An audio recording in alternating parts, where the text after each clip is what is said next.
같이 기도하시겠습니다. 사랑과 은혜가 풍성하신 하나님 아버지, 죄 가운데 있었던 저희를 주님의 피로 우리의 모든 죄를 사하시고 우리를 구원하심 너무나 감사드립니다.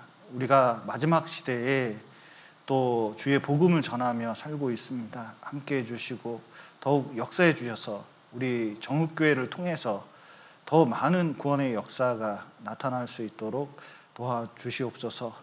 또 다음 주간 있는 대전도 집회 함께 해주시고 또 많은 분들 인도돼서 구원함을 얻을 수 있도록 도와주시고 또 주의 일에 힘쓰는 우리 정읍교회 식구들 함께 해주셔서 주님의 위로와 또 주님의 사랑이 넘칠 수 있도록 도와주시옵소서. 또 삶 속에 있는 숨은 죄 버릴 수 있도록 도와주시고 또 순전한 마음으로 주를 쫓아갈 수 있도록 도와주시옵소서. 오늘 교제 시종도 주님께 맡기며 예수님 이름으로 기도드렸습니다. 아멘.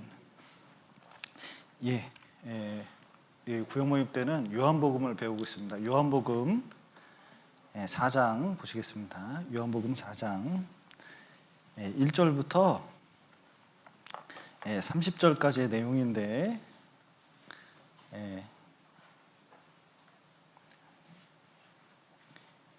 내용이 너무 깁니다. 그래서 그 요한복음 4장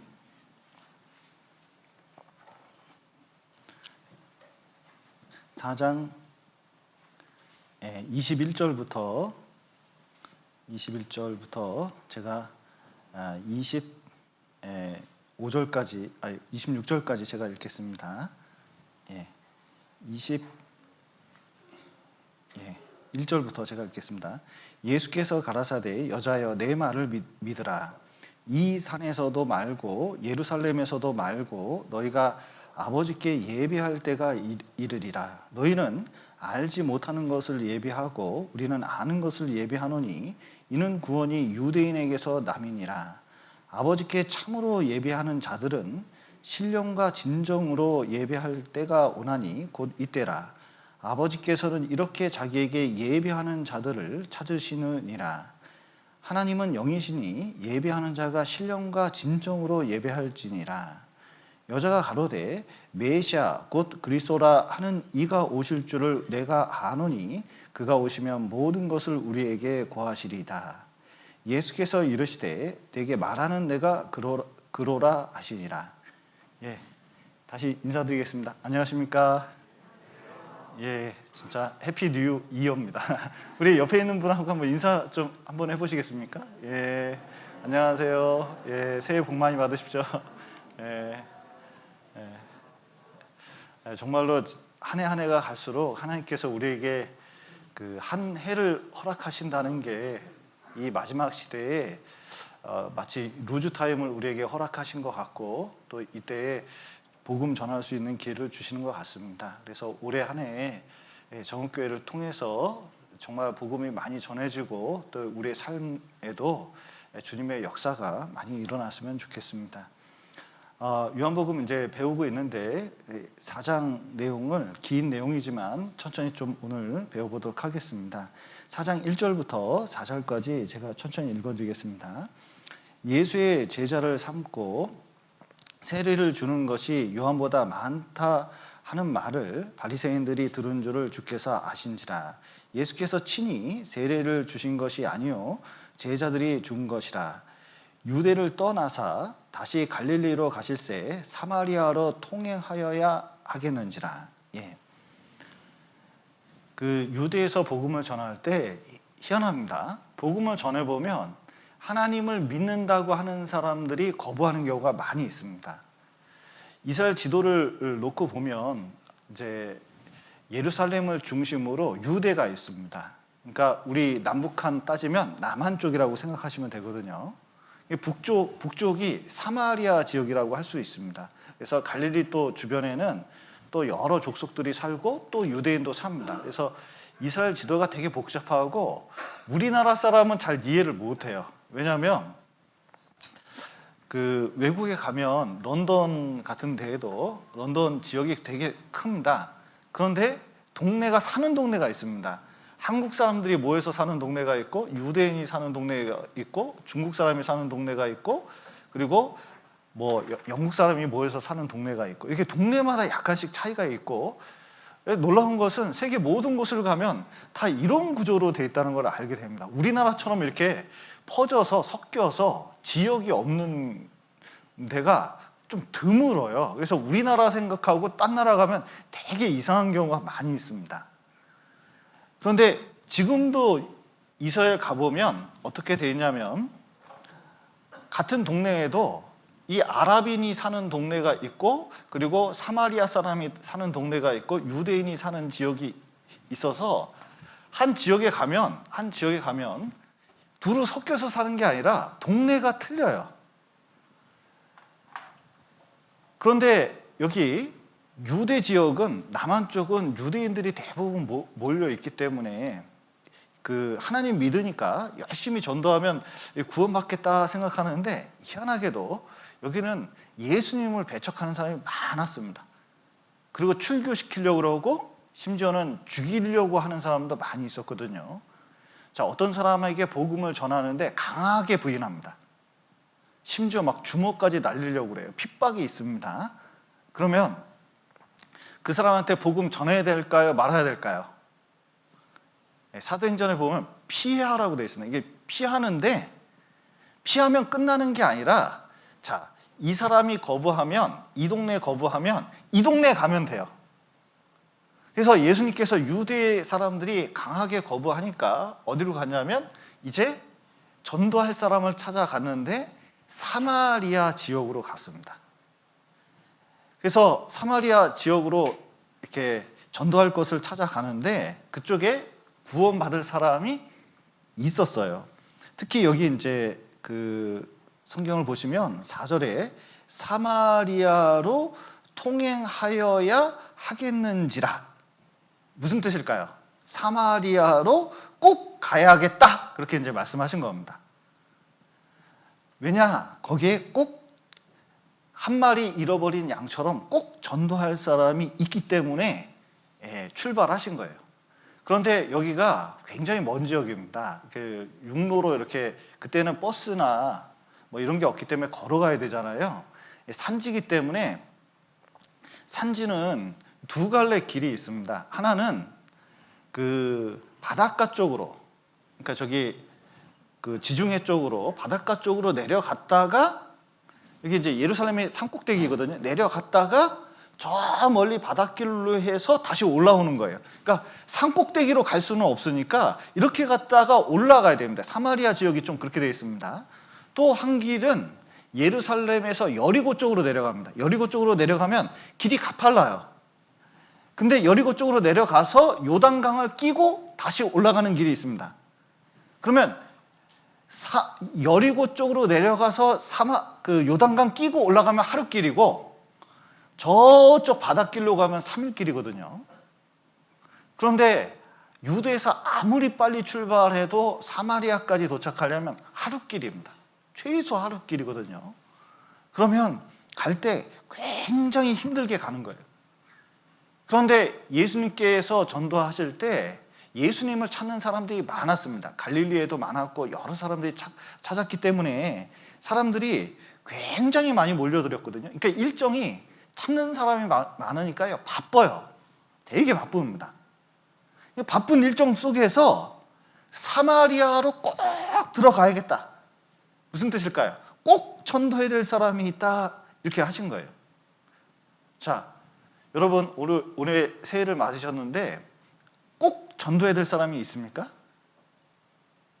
자기 가족 중에, 이웃 중에 꼭 전도해야 될 사람이 있으면 어떻게 하냐?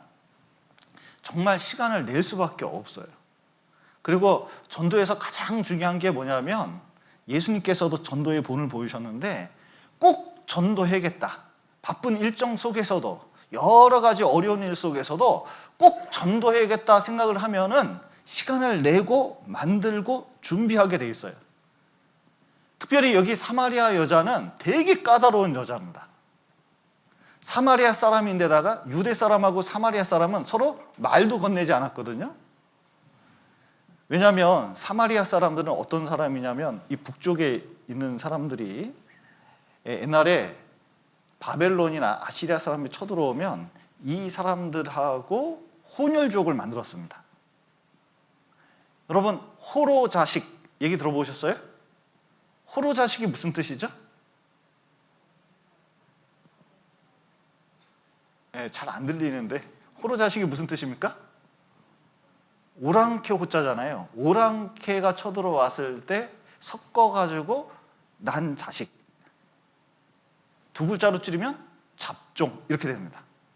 그런데 유대인들은 사마리 사람은 되게 싫어하는 게, 왜 싫어했냐면 하나님 피가 섞인 것도 이 순수한 유대인이 보기에는 너무 싫은데, 놀라운 것은 하나님도 섬기고 우상도 섬기는 거예요. 그러니까 성경대로 안 섬기는 거예요. 그게 더 가증스러운 거예요. 그래서 사마리아 사람하고는 말도 섞지 않았습니다. 그런데 예수님께서는 여기에 한 사람 꼭 전도할 사람이 있어가지고 이 사마리아 여자를 만나야 되니까, 사마리아 여자가 이 우물가에 점심때 오거든요. 딴 여자들은 다 아침에 오는데 이 점심때 오는 거예요. 그러니까 점심 전까지 딱 하루밖에 안 되는 그 시간을 진짜 뛰듯이 바삐 먹지도 못하고 시간 맞춰서, 왜냐하면 사마리아 여자가 오기 전에 그 자리에 도착해야 되니까 정말 그 뜨거운 사막길을 정말 먹지도 못하고 땀 흘리면서 뻘뻘대면서 그 사마리아까지 딱 도착을 한 거거든요. 미리 와서 기다리고 있었던 겁니다. 여러분, 사마리아 여자는 그날 예수님 만나고 그렇게 생각했을 거예요. 우리의 만남은 우연이야. 우연히 예수님 거기 있었는데 말 건네가지고 전도받아서 구원받았다고 그랬을 것 같아요. 그런데 예수님 입장에서는 우연일까요? 우연이 아닐까요? 우연이 아니에요. 여러분, 우리 구원받은 거 우연일까요? 우연이 아닐까요? 우리의 만남은 우연이 아니야. 뭐 이런 이제 대중가요도 있는데, 실제로 하나님께서 우리를 구원하기 위해서 적절한 사람 붙여서 적절한 시기에 우리를 구원하려고 계획하셨기 때문에 구원을 받은 겁니다. 그러니까 전도할 때 꼭 필요한 게 뭐냐면 두 가지가 있습니다. 하나는 열정이 꼭 필요해요. 전도해야겠다. 두 번째는 뭐가 필요해요? 계획이 필요한 겁니다. 시간을 내고 어떻게 해서든 그 사람 만나야겠다. 내가 지금 피곤해도, 정말 바쁜 일정 가운데서 너무너무 피곤한데 시간을 어떤 일보다도 이 전도하는데 초점을 맞춰서 내가 생활을 해야겠다. 그러니까 전도가 되는 겁니다. 여러분, 저 같은 사람 전도하기 위해서 참 희한해요. 어떻게 내가 이무열 목사를 만나가지고 한방 쓰면서 전도를 받았을까? 그래서 가만히 생각해 보니까요, 나 같은 사람 진짜 전도하려면 제가 좀 보이는 건 그렇지 않은데 성격이 좀 까탈스러운 면이 있습니다. 살아본 사람은 알아요. 그런데 정말 진짜 어떻게 이무열 목사님 같은 분을 한 방에 집어넣어가지고 그렇게 나를 위해서 기도하게끔 해가지고 이렇게 구원을 받았는데, 지금도 생각해보면 진짜 너무 놀라워요. 그리고 나를 위해서 기도하는 모습이 늘 눈에 선합니다. 여러분, 우리가 좀 피곤하고 어려워도 이게 내가 이렇게 피곤하고 힘든데 어떻게 이게 전도하겠냐, 그러면요 실제로 전도가 안 돼요. 근데 그런 거, 피곤한 거 무릅쓰고 시간이 안 나는 거 무릅쓰고 꼭 뭘 해야겠다 해서 부지런히 떨면 뭐가 시간이 나는 거예요. 이 전도 집회도 마찬가지입니다. 이 코로나하고 방역 단계가 높고 뭐 등등등등 여러 가지 상황이 있지만, 중요한 것은 형제 자매님들이 이 전도 집회를 준비하고 시간을 내고 한 명이라도 끌어와서 듣게 하려고 하면은 이상하게 교회가 전도가 돼요. 그런데 전도가 안 되려고 그러면 모든 게 핑계거리입니다. 코로나인데 전도가 되냐, 이 시국에 전도가 되냐, 상황이 어려운데 전도가 되냐, 뭐 온라인으로 전도가 되겠냐. 그러니까 전도 안 될 이유를 찾으면 엄청나게 맞은 거예요. 전도하는 사람은 오히려 이런 것이 더 큰 기회로 돼서 가족들 전도하고 이렇게 교제를 해보면 누구를 전도했다, 구원받았다 이런 간증이 얼마나 많은지 몰라요.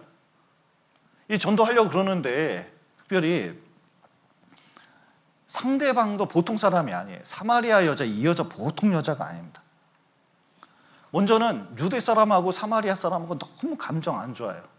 여러분, 일본 사람 그러면 이상하게 느낌이 좀 친근감이 많이 가고 다정스러운 느낌이 듭니까? 왠지 가까이 하기엔 너무 먼 당신, 그런 생각이 듭니까? 좀 이상하게 거리감이 느껴지잖아요. 그런데 예수님께서는 이게 민족적인 아주 큰 장벽이 있고, 그리고 남녀가 만나는 게 쉽지가 않잖아요. 여러분, 교회 내에서 모르는 남녀가 만나려고 합니다. 만나서 대화를 해서 전도를 한다든지 여러 가지 이제 상황이 펼쳐져요. 그러면 어디서 만나야 될까요? 1번, 둘만 있는 밀실. 2번, 공개된 장소. 어디에서 만나야 될까요? 예, 누가 알아야 돼요. 그래서 상담할 때도 여성분 같으면 둘이서 상담하는 게, 그러면 창문을 열어놓든지 하여튼 문틈을 열어놓든지 해서 혹시나 서로 오해할 수 있는 상황을 면하는 게 좋고, 누구라도 한 명 더 있는 것이 뭐냐면은 오해를 면할 수가 있어요. 어떤 목사님 얘기를 들어봤더니 어떤 목사님은 혹시 저 자매가 나를 덮칠지도 모른다 이런 이상한, 한 번도 그런 얘기를 들어본 적이 없는데, 그래서 자기 방에 CCTV를 달아놨대요. 혹시나 자기를 어떻게 할까봐. 그 이상한데 그런 생각은 좀 들었는데, 어쨌든 이게 오해될 수 있는 환경을 좀 피하는 게 좋잖아요. 예수님이 택한 게 우물이었습니다. 왜냐하면 공개된 장소거든요. 근데 이 여자는 정말 까다로워서 조금만 틈이 있으면 안 들을 사람이에요. 그런데 예수님께서는 미리 우물가에 기다렸다가 만나는데, 여러분, 우리가 심리적으로 이 벽이 있는 걸 깨고 만나려고 그래야 돼요. 그 열정이 되게 중요한 게, 이 사람을 어떻게 해서든 전도해야겠다 그런 열정을 가지고 있으면 이게 마음의 벽을 깨지는 데서 나타납니다. 전도할 때 어떤 사람 전도하려고 그러면 이상하게 잘 안 돼요. 저 사람 보통 사람이 아닌데, 저 사람 불교인데, 저 사람 뭐인데, 이게 자꾸 이 장벽이 있습니다. 근데 알고 보면 전도할 수 있는 사람인데, 문제는 그 사람이 문제가 아니라 내 마음속이 문제 있는 경우가 많아요. 벼룩 아십니까? 벼룩? 툭 튀면요, 어떤 건 1m도 뛰고 어떤 건 1.5m도 뛰고 그런데요. 그런데 벼룩이 딱 있는데 30cm 밑에다가 이 유리벽을 딱 갖다 놓고 이 벼룩이 탁 튀는데 띵! 어우! 또 띵! 30cm만 뛰면 너무 아픈 거예요. 그러니까 그 다음부터는 어떻게 되냐면 30cm 이하로 톡톡톡 튄대요. 그리고 나중에 유리벽을 딱 치워 놓으면 벼룩이 얼마큼만 뛰어요? 30cm만. 근데 구원받은 사람도 이상하게 전도하다가 장벽을 자꾸 만나면 이상하게 이 이상 하면 이 사람이 싸울 수 있다, 문제가 된다, 자꾸 이렇게 오해를 해서, 사실은 한 번만 더 했으면 구원을 받을 사람인데 내 스스로가 제한했기 때문에 못하는 경우가 많이 있다는 거죠. 근데 예수님께서는 그런 거 필요 없어요. 한 영혼 전도하겠다니까 사회적인 벽이든 여자든 남자든 뚫고 나가는 거예요. 그 열정 가지고 만나려고 하는 겁니다. 근데 이 여자가 뭐라고 그러냐면, 자, 여기 한번 보시죠. 7절 보시겠습니다. 사마리아 여자 하나가 물 길러 왔음에 예수께서 물을 좀 달라 하시니, 이는 제자들이 먹을 것을 사러 동네에 들어갔음이러나 사마리아 여자가 가로되 당신은 유대인으로서 어찌 사마리아 여자 나에게 물을 달라 하나이까 하니, 이는 유대인이 사마리아인과 상종치 아니함이러라. 예. 아니, 남자가 여자한테, 그것도 유대의 남자가 사마리아 여자한테 물을 달라고? 예. 좀 이 여자 스스로는 이게 좀 거부감이 상당히 있었다는 걸 볼 수가 있습니다. 근데 예수님은 참 노련하셔요. 열정뿐만 아니라 전도할 때 가장 중요한 게 지혜거든요. 그러니까 열정은 되게 중요한데 열정이 지나치다 보면 자꾸 믿어! 들어! 와! 뭐 이렇게 이제 되는 경우가 있잖아요.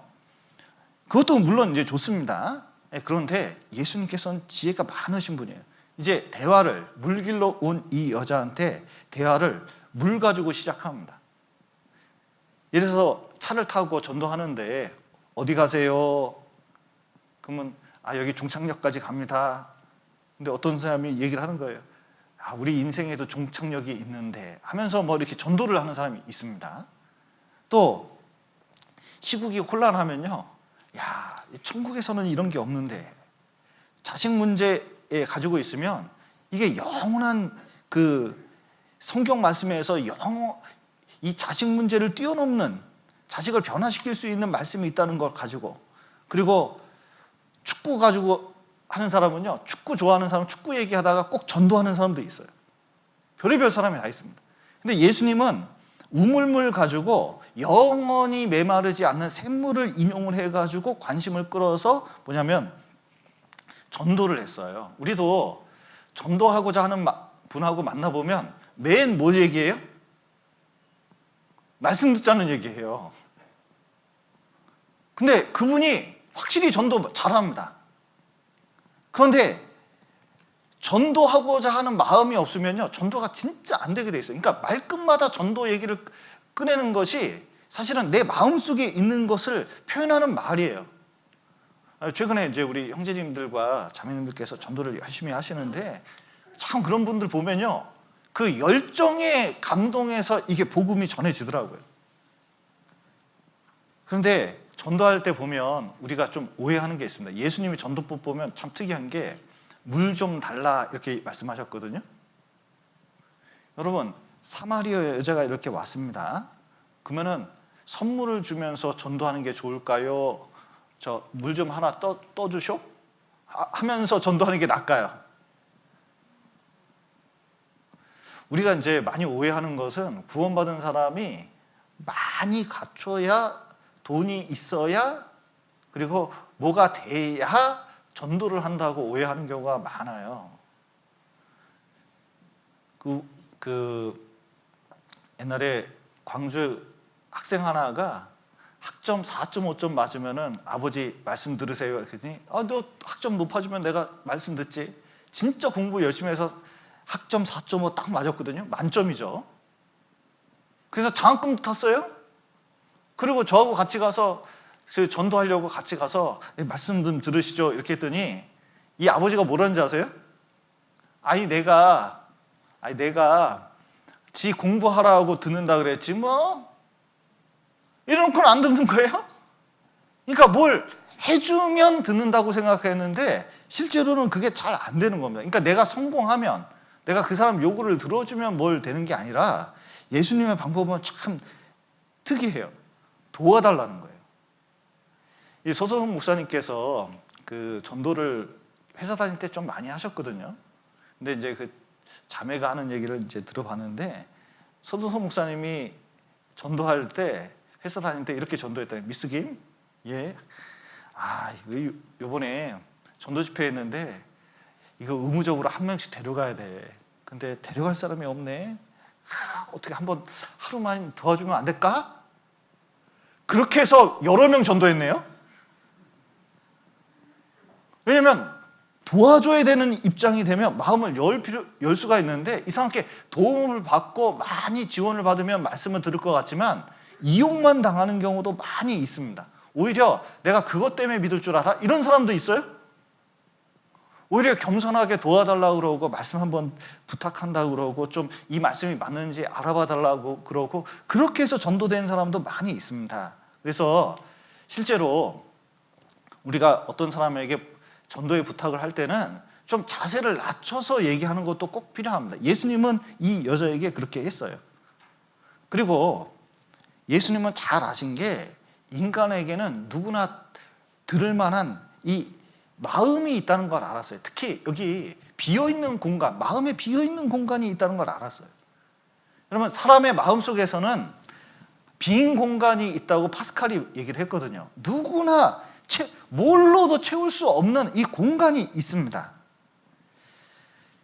지금 사람들이 이렇게 발달한 시대에 사람들이 돈 번이라고 정신이 없어요. 쾌락이 너무 많아요. 채널이 너무 많아서 뭐 볼 것도 너무 많아서 그거 다 보다가 시간 다 보내게 돼 있어요. 드라마도요, 이제 실시간뿐만 아니라 채널도 여러 개 있는 데다가 그냥 보고 싶을 때 볼 수 있는 프로그램도 많은 데다가 온갖 것이 다 있어요. 그러니까 얼마나 볼 게 많고 얼마나 만나야 될 사람이 많고 얼마나 취미생활도요, 옛날에는 단순했는데 온갖 것이 세상에 다 있어요. 그런데 우울증은 점점 심해져요. 이렇게 우울증이 많은 시대가 있었을까요? 잘 사는데 자살률이 점점 높아지고 있어요. 왜 그럴까요? 그렇게 많이 해봤는데 마음이 안 채워져요. 마음이 채워질 수가 없어요. 여러분, 마음이 크기가 얼마나 됩니까? 이 마음의 크기가 얼마나 될까요? 문득 생각해보면요, 여러분 지금부터 머릿속으로 쫙 마음속에 달려가지고 저 우주 끝까지 한번 가보셔요. 그러면요, 이 마음은 우주 끝까지 금방 가요. 옛날에 살던 고향 있으신가요? 예, 여기 보니까 대체적으로 정읍분들이라 가까워서 근데 경상도 인분도 계시잖아요. 그 고향 딱 생각해보면 그렇게 먼데 머릿속으로는 그 고향이요 금방 가 있어요. 마음은. 이 마음이라는 게, 이 영혼이라는 게 엄청 커요. 얼마나 크냐면 우주만큼 큽니다. 되게 큰 거예요, 영혼이라는 게. 그런데 그 마음은 이 세상에 있는 돈으로도, 인간적인 정으로도, 그리고 이 세상의 어떤 쾌락이라도 이 마음을 채울 수가 없어요. 뭘로만 채워요?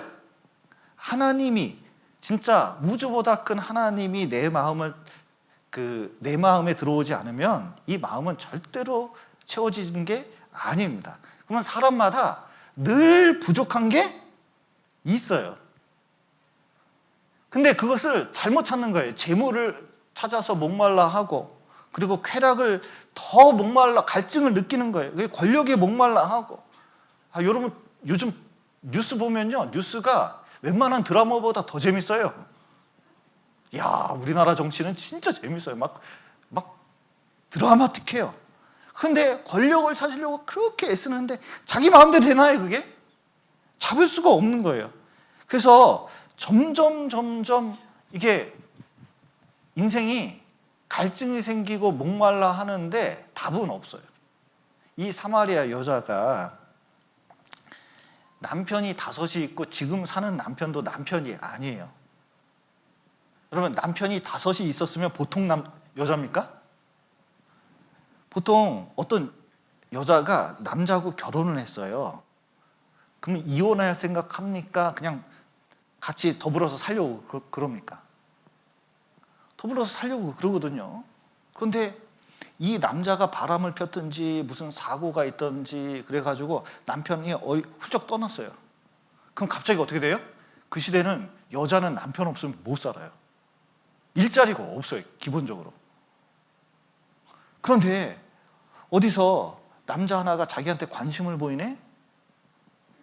그래서 아이고, 저 남자가 내가 지금 이렇게 상처받고 힘든데 나를 위로해주고 나를 그래도 저기 뽀든다 주물려, 아유, 그래서 이제 서로 정들어가지고 결혼을 했는데, 아이고, 알고 봤더니 사고 뭉퉁이네, 이거. 이 사고 저 사고 막 치는데 이게 보통 견딜 수가 없는 거예요. 차라리 그냥 죽는 게 나을 정도로 사고를 치는 거예요. 그러니까 어떻게 하냐면 이 남자에게서 도저히 살 수가 없어요. 도망쳤어요. 그리고 이제 살다 보니까 그 동네에 그래도 2번째 살아보니까, 아이고, 저 남자는 좀 그래도 재혼을 이혼을 했어도 저 남자는 괜찮다 해가지고, 여러분 2번째 결혼한 사람은 3번째 결혼해서 이혼하려고 그럽니까? 안 하려고 그럽니까? 절대로 안 하려고 그래요. 절대로 안 하려고 그래요. 왜냐하면 또 상처받기 싫으니까. 그런데 이 남자도 괜찮다고 딱 했는데, 아따, 숨겨놓은 게 있는데 엄청 뭘 숨겨놔가지고 막 사고를 막 치고 막 난리가 나고 감옥에 들어가고 난리가 났어요. 그리고 4번째 남편 만나고 5번째 남편 만났는데 또 다 그런 식으로 막 찢어지는 거예요. 졸지에 자기 뭐 됐어요? 동네에서 어느 날 보니까 수근수근 거리는 거예요. 저 여자 보통 여자 아니다. 남편 잡아먹는 귀신이다. 뭐 이런 식으로 이제 소문 나니까 도대체 어디 가서 얘기할 수도 없는 거예요. 그런데 예수님께서 남편을 데려오라 하니까 나 남편 없다고 했거든요. 남편이 없어요, 진짜. 지금 있는 남편은 같이 동거하는 남자지 진짜 남편이 아니거든요. 그런데 우리 인생이 그렇습니다. 여러분 뭐 세상 재미 좀 있으신가요? 예. 맨 처음에 돈을 벌면 좀 나을까? 아유, 요 자식 키우는 재미에 자식 키우면 좀 나을까? 또 집 하나 있으면 좀 나을까? 아니, 뭐 하면 좀 나을까? 이렇게 쭉 있는데 뭘 해봐도 마음이 채워질까요? 안 채워질까요? 구원 안 받으면요, 이거 채워질 수가 없어요. 인생 살아보면 진짜 허망한 거예요.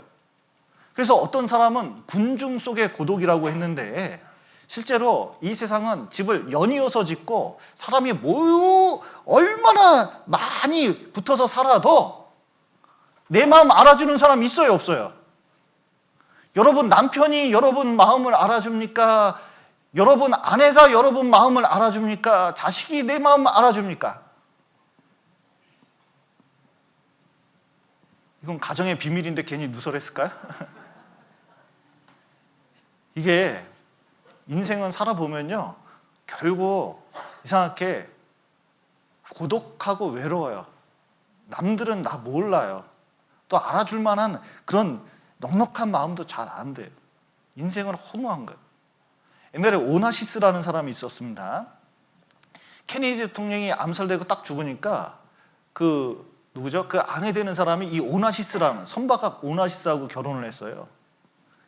세상에 17살 때 그리스 떠나가지고 미국으로 와서요, 21살 때 떼돈 벌어가지고요, 선박왕으로 부자인데 너무 큰 부자예요. 엄청난 부자를 부를 이뤘습니다. 그런데 아들 알렉산더가 비행기 타고 가다가 추락사 당했는데 그때 충격을 먹어가지고요, 내가 부자가 아니었다면 비행기를 사줬겠냐. 그 당시 비행기가 얼마나 비쌉니까? 비행기를 사줬겠냐. 그러면 아들이 안 죽었을 텐데 이 아들이 돈 때문에 죽었다고 생각하니까 막 너무 스트레스 받아가지고 하룻밤 사이 폭삭 상했다고 뉴스에 나올 정도예요. 그래서 그 스트레스 때문에 쓸쓸히 죽어갔어요. 록펠러도 돈 많이 벌었습니다. 돈이 얼마나 많은지 몰라요. 그런데 사람들이 다 비난해요. 50세 때 다 비난하니까 여러분 록펠러 치고 50세 때 모습 보세요. 완전히 삐쩍 말라가지고요, 이게 50세 사람이 이렇게 될 수 있는가 싶을 정도로 삐쩍해서 이러고 다녀요. 그리고 막 노이로제에 걸려가지고요, 막 사람 사는 게 아니에요. 여러분 돈 많으면 행복할까요? 그리고 쾌락을 많이 얻으면 내가 하고 싶은 거 다 하면 나 만족할 수 있을까요? 인생은 그렇지 않습니다. 성경은 터진 운동이라고 말씀하시거든요. 여기 로마서 4장 붙잡으시고 예레미야 한번 보시겠습니다. 예레미야 2장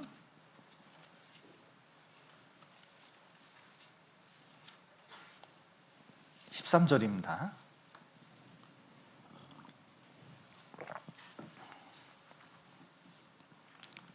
(1052페이지) 1052페이지 예레미야 2장 13절 제가 읽겠습니다. 내 백성이 두 가지 악을 행하였나니 곧 생수의 근원되는 나를 버린 것과 스스로 웅덩이를 판 것인데 그것은 물을 저축지 못할 무슨 웅덩이라고요?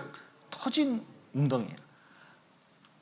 항아리 비우면 항아리 밑둥이 이렇게 딱 깨졌거든요. 거기다 암만 물을 부어야 채워질까요? 안 채워질까요?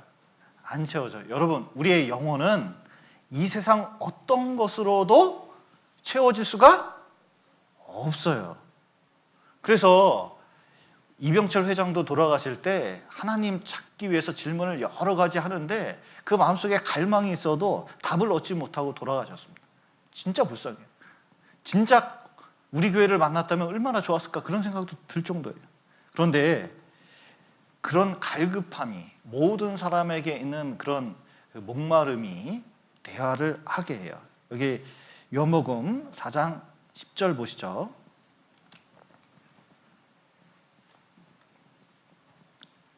예수께서 대답하여 가라사대 내가 만일 하나님의 선물과 또 내게 물 좀 달라 하는 이가 누구인 줄 알았다면 내가 그에게 구하였을 것이요 그가 생수를 내게 주었으리라. 여자가 가로되 주여 물 기를 그릇도 없고 이 우물은 깊은데 어디서 이 생수를 얻겠삼나이까. 우리 조상 야곱이 이 우물을 우리에게 주었고 또 여기서 자기와 자기 아들들과 짐승이 다 먹었으니 당신이 야곱보다 더 크니까.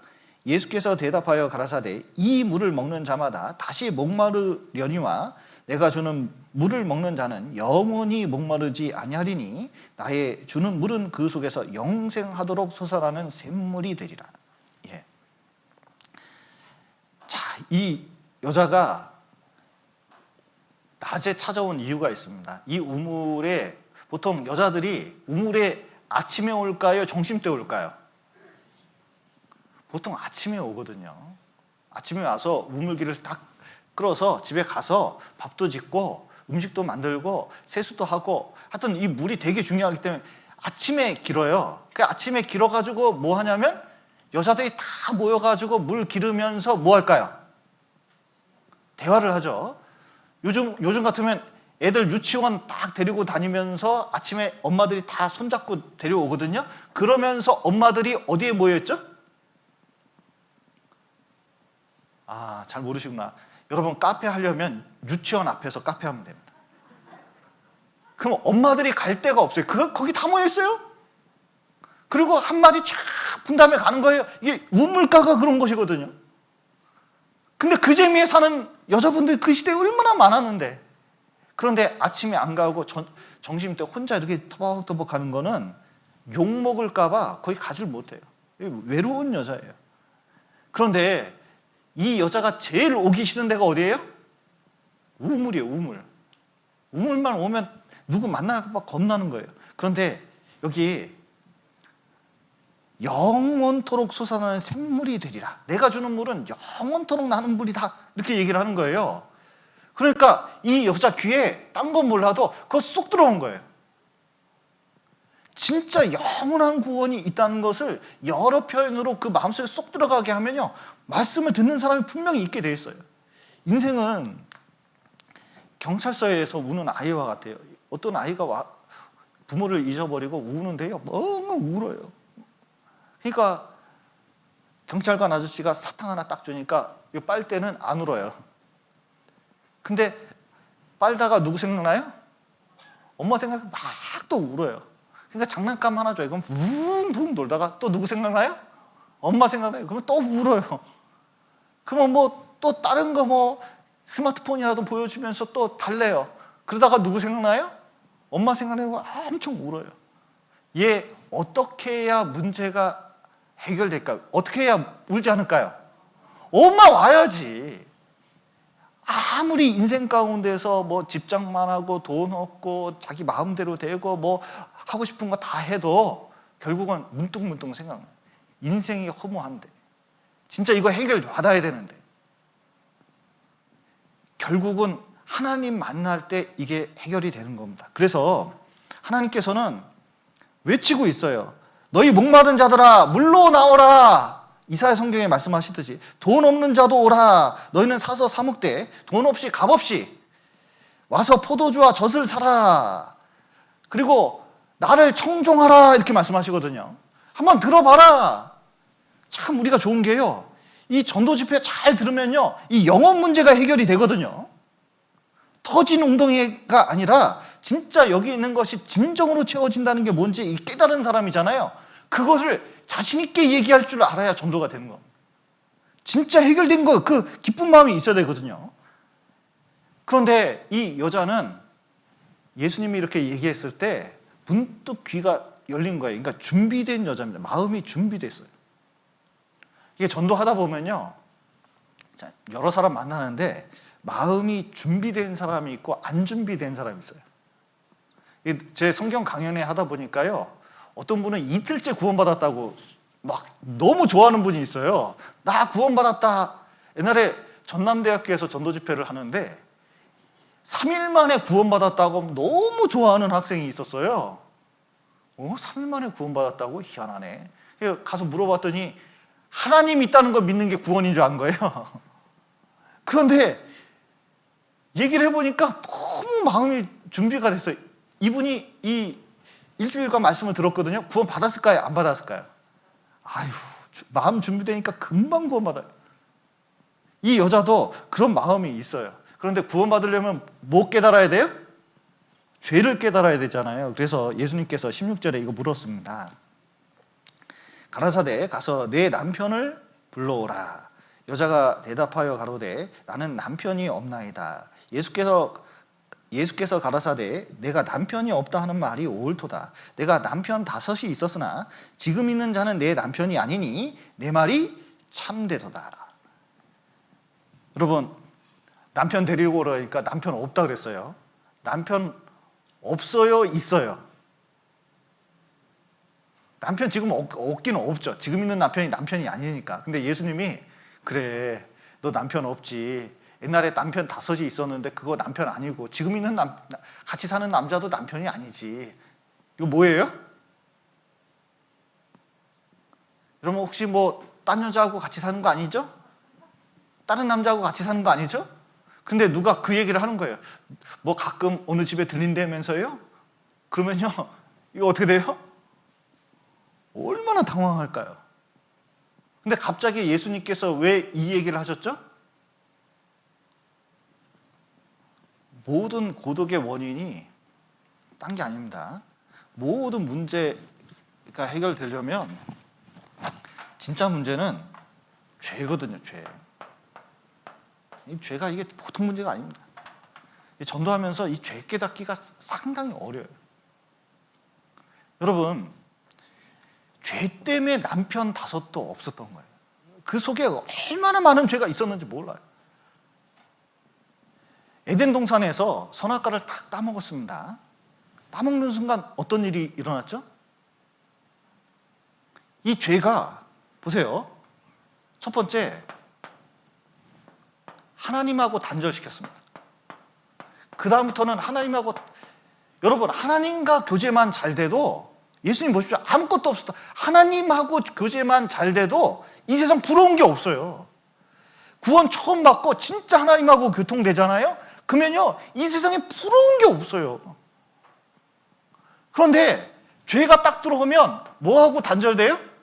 하나님하고 단절돼요. 그때부터는 마음이 뭘로 채워도 채워지지가 않아요. 가인이 그랬습니다. 온갖 것을 다 해봤는데 마음이 안 채워져요. 두 번째는 죄가 딱 들어오니까 뭐하고 단절돼요? 환경하고 단절됩니다. 여기 에덴 동산 너무 좋았잖아요. 거기하고 싹 분리되는 거예요. 그러니까 땀을 흘리고 노력을 하는데 뭐가 안 돼. 왜요? 죄 때문에. 죄가 얼마나 무서운지 하나님께서는 일을 하면서 깨닫게끔 하려고 하신 거예요. 자, 보세요. 또 뭐가 분리가 됐어요? 가족관계. 그 전에는 하와를 뭐라고 했습니까? 내 뼈 중에 뼈요, 살 중에 살이래요. 야, 이런 여자 없다는 거야. 이거 제일 중요하다는 거죠. 근데 죄가 딱 들어온 다음부터는 하와 볼 때 어떻게 생각했을까요? 아유, 따먹지 말았어야 된디. 그런 생각 했겠잖아요. 그러니까 그 다음부터는 아주 친밀하게 교제가 될까요? 잘 안 될까요? 에덴 동산 같지는 않은 거예요, 이게. 자식을 낳는데 자식하고 잘 교제가 될까요? 안 될까요? 가인 보셔요. 동생 아벨을 때려 죽이잖아요. 뭐 때문에? 죄 때문에. 계속 단절이 일어나는 거예요. 또 뭐가 단절이 일어나요? 스스로도 지정의가 있는데, 보십시오. 그 영혼이 몸이 있잖아요. 놀라운 것은 몸 따로, 혼 따로, 생각 따로, 영 따로 따르게 없죠. 이 신앙생활도 참 희한한 게 구원받아도요, 마음은 신앙에 있다는데 몸은 저쪽 육신적인 데 가 있고, 마음은 성경 읽어야 되는데 몸은 리모컨 돌리고 있고 막 그래요. 막 지 마음대로 움직여요. 완전히 단절된 거예요. 이게 하나로 뭉쳐져서 움직이질 않아요. 그러니까 이 속에서 수많은 죄가 모든 걸 분열을 일으키고 있는 거예요. 그러니까 막 분열을 일으키고 있으니까 이놈께 채워지지 않는 거예요, 마음이. 그러니까 죄를, 모든 근원의 문제가 그 다섯 남편도 아니고 지금 사는 그 남자도 아니고, 그리고 자기 그냥 운이 나빠서 그런 게 아니라 뭐 때문에 문제가 생긴 거예요? 죄. 그러니까 이 여자에게 죄를 깨닫게끔 하려고 하는 거예요. 성경 강연에 와서도 쭉 하나님 믿는 거 아는데 아주 고비가 있습니다. 어떤 고비가 있냐면 이 죄를 딱 넘어가면 구원받기 쉬운 거예요. 그래서 이 예수님께서도 이 준비된 마음을 가진 그 여자에게 뭐냐면 이 죄를 깨닫게 해주려고 이런 말씀을 하신 겁니다. 그랬더니 이 여자가 깜짝 놀래요. 왜냐하면 아무도 모르는 사연, 남편이 둘이 있었는지 셋이 있었는지 넷이 있었는지 그거 누가 알아요? 지금 있는 남자가 남편이 아니라는 거 누가 알아요? 근데 예수님은 맞춘 거예요. 이거 보통 사람이 아니잖아요. 그러니까 19절에 이렇게 말씀하십니다. 여자가 가로되 주여 내가 보니 선지자로소이다. 아, 이분이 보통 남자가 아니라 선지자구나. 우리 조상들은 이 산에서 예배하였는데 당신들의 말은 예배할 곳이 예루살렘에 있다 하더이다. 자, 21절 보시죠. 예수께서 가라사대 여자여 내 말을 믿으라. 이 산에서도 말고 예루살렘에서도 말고 너희가 아버지께 예배할 때가 이르리라. 너희는 알지 못하는 것을 예배하고 우리는 아는 것을 예배하노니 이는 구원이 유대인에게서 남이니라. 아버지께 참으로 예배하는 자들은 신령과 진정으로 예배할 때가 오나니 곧 이때라. 아버지께서는 이렇게 자기에게 예배하는 자들을 찾으시느니라. 하나님은 영이시니 예배하는 자가 신령과 진정으로 예배할지니라. 예. 자, 이 여자가 진짜 이 죄 문제 해결하고 싶은 마음이 예전부터 굴뚝같이 있었어요. 왜냐하면 자기가 남편 다섯 있고 이렇게 살면서요 우여곡절이 있는데 진짜 진절머리가 나는 거예요. 근데 자기도 잘못한 게 있어요. 근데 이 문제 해결하려면 사마리아 사람은 그린 신상으로 갔습니다. 근데 유대인은 예루살렘으로 가라고 그러는 거예요. 어디로 가야 정답입니까? 어디로 가야 정답이죠? 예. 이스라엘 있을 때는 그림 신상은 아닙니다. 예루살렘에 가야 되거든요. 근데 예수님께서 얘기하는 그린 신상도 아니고 예루살렘도 아니라는 거예요. 무슨 뜻이죠? 이 세상 어떤 종교도 종교로서, 기독교도 종교로서 있다면 죄 문제 해결할 수 있을까요? 여기 컵이 물잔이 있고 여기 머그컵이 있고 여기 금잔이 있고 여기 유리잔이 있습니다. 여기 목말라 죽어가는 사람이 있어요. 그럼 이 목말라 죽어가는 사람 채울 수 있는 잔은 어떤 잔일까요? 예, 물이 들어있으면 이 사람에게 생명이죠. 아무리 종이컵이라도. 그런데 비어있으면 아무것도 아니에요. 기독교가 됐건 뭐가 됐건 간에 진짜 생명이 들어있어야 돼요. 감리교가 있고 그 다음에 뭐 침례교가 있고 장로교가 있고 무슨 종교가 있더라도 그 안에 복음이 없으면, 생명이 없으면 아무것도 아니에요. 그런데 이 복음을, 생명을 틀 안에 가둬두잖아요. 형식으로 가둬두잖아요. 그럼 완전히 메말라 죽습니다. 우리는 전도하는 게 어떤 형식을 전하는 게 아니거든요. 진짜 이 하나님의 십자가의 사랑을 깨닫고 그 생명이 이 안에 딱 들어와야 되는 거예요. 그래서 이 여자에게 이런 방식도 아니고 저런 형식으로 되는 게 아니라, 어디 찾아가야 해결되는 게 아니라 뭘 해야 된다고요? 신령과 진정, 진짜로 복음 깨달아야 된다는 거예요. 그랬더니 이 여자도 그거 어디서 들어봤거든요. 그러니까 뭐라고 얘기하냐면 25절 보시죠. 여자가 가로되 메시아 곧 그리스도라 하는 이가 오실 줄을 내가 아노니 그가 오시면 모든 것을 우리에게 고하시리다. 예수께서 이르시되 내게 말하는 내가 그로라 하시니라. 예. 예수님께서 이 여자에게 분명히 말씀하셨습니다. 내가 누구라고요? 메시아다. 여러분, 가끔 그런 거 생각하지 않으셔요? 성경을 읽다 보면 예수님께서 직접 내가 그리스도다, 내가 메시아다 이렇게 외치시면 좋을 것 같은데 예수님께서는 직접적으로 내가 메시아다, 내가 그리스도다 뭐 이렇게 잘 말씀 안 하셨어요. 이유가 뭔지 아셔요? 왜냐하면 자꾸 그 명칭에만 익숙해지지 말고 진짜 한 일, 예수님께서 십자가에 죽으신 일, 거기에 집중케 하려고 그러시는 거예요. 근데 이 말씀에 분명히 말씀하십니다. 내가 누구라고요? 그 메시아라고 분명히 말씀하셔요. 근데 이 여자는 간절히 이 죄 문제를 해결할 분을 찾고 있었는데, 메시아가 오면, 메시아가 와서 죄 문제를 해결한다는 얘기를 계속적으로 들었는데, 진짜 그분을 직접적으로 만나니까 또 자기 죄 문제를 해결하는 사람은 한 번도 들어보질 못했는데 그걸 정확히 말하니까 이게 믿음이 확 온 거예요. 자기 죄 문제, 그린 신산도 아니고 아무 데도 아니고 이거 듣기만 하면 해결되는 그 메시아를 만났다는 그 기쁨 때문에요. 지금 이 여자 우물에 뭐 들어왔죠? 우물 들어왔거든요. 야곱의 우물 들어왔거든요. 근데 과거에 이 우물에서 이 바가지 하나 있잖아요. 물동이. 이거 되게 비쌌어요. 그때 당시에 이 항아리 이거 되게 비쌌던 겁니다. 그런데 요거 버려두고 동네로 들어갔어요. 그리고 뭐라 그래요? 내가 과거에 어떻게 살았는지, 어떻게 죄졌는지 그거 말한 이 사람 와보라고. 메시아가 틀림없다는 거예요. 동네 사람 통째로 전도하는 일이 생겼거든요. 과거에는 동네 사람 만나기 좋아했습니까? 싫어했습니까? 절대로 안 만나려고 했는데 죄 문제가 해결되니까, 깨끗하게 되니까 많은 사람에게 복음을 전할 수 있는 많은 마음이 생기는 거예요. 우리도 마찬가지입니다. 나 같은 죄인이 구원받았으면, 저 생각해봐요. 진짜 하나님이 오죽했으면 이 마지막 시대 때 저 같은 사람 건져냈겠습니까?